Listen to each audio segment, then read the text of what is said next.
Today we have TJ's Evo 9, as you can see. Very pretty car, show car. We have a stock block 2-liter in this with S2s. Actually came out of my own car. We have an FP red with an 84 mil cover, 3-inch turbo back, and a Muse O2 dump. Today what we did is we wanted to really see the differences between an O2 dump, where TJ had come in last year without one, and also make a switch to speed density on the dyno. His dyno numbers last year were averaging right around 430 wheel at 27 pounds. Of course, that's on 92 octane. We get really limited by that pretty quick around here. On the math, just swapping, we were able to extract another 14 horsepower peak. But more importantly, we really improved the shape of the power band, the knock threshold. So while it made 443, making it the highest red that we've done on pump gas, it really improved the drivability.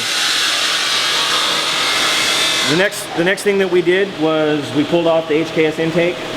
We switched to a speed density intake. I installed the map sensor, tuned it on the dyno. Obviously we had to start with the idle, the cruise.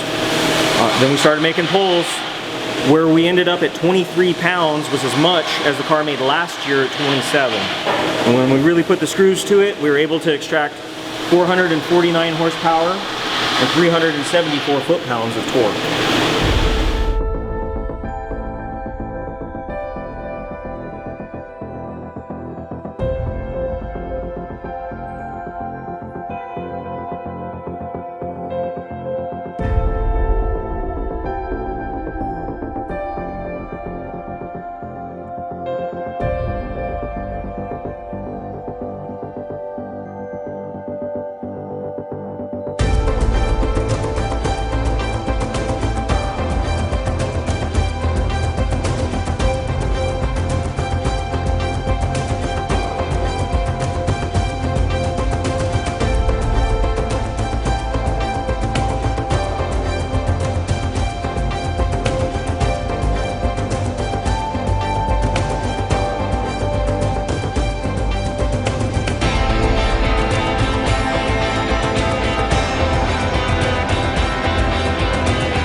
One of the reasons we choose O2 dumps as a power upgrade, well, at first we weren't pushing them very hard.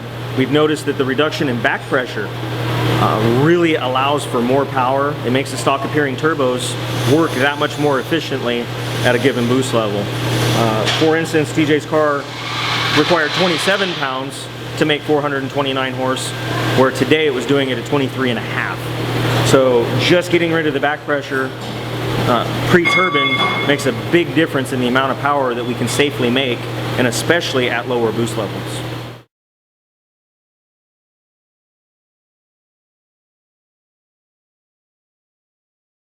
And looking at the dyno sheet, one thing that you can notice right away is that the turbo, even though I started the pull later, is spooling a lot faster. One reason for this is we've removed the restriction of the mass airflow sensor and instead now have 3-inch pipe with a 6-inch extended filter to really maximize its breathing potential. This is one of the great benefits of speed density, as well as speed density also solves some of the idle issues with vent to atmosphere blow-off valves. If we ever blew a pipe off driving, the car will at least drive home to where we can repair it instead of leaving us stranded. So there's a lot of advantages to the speed density that you can't have with a MAF, no matter how you set them up. Speed density really also allows us to do some things that we could only dream about on a map. We can go to a very large turbo without that pre-turbo restriction. As you can see here, when we highlight it, there is a 33 foot-pound difference because that restriction is gone. So while it's a small restriction, it really adds up pretty fast. Just imagine what that would do on a 35R or a 37R. It would really only magnify them. At this point, TJ does have the highest horsepower red that we've done on pump gas without any additional octane boost. Really, to get more power, the choices are meth injection, E85, maybe a race gas tune, or of course doing one of our proven long rod 2.4s to maximize its potential with this combination.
I really feel that TJ's car is a very good example of a high horsepower street Evo still on the stock motor.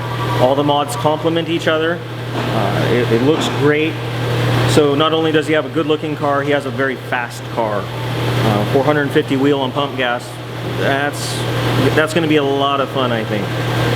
What we're going to notice though mostly is because of the mods that he's chosen, everything compliments. He hasn't had to spend a lot of money to get where he is. He hasn't had to backtrack. So his mod list is definitely one that I would suggest for that power level on pump gas.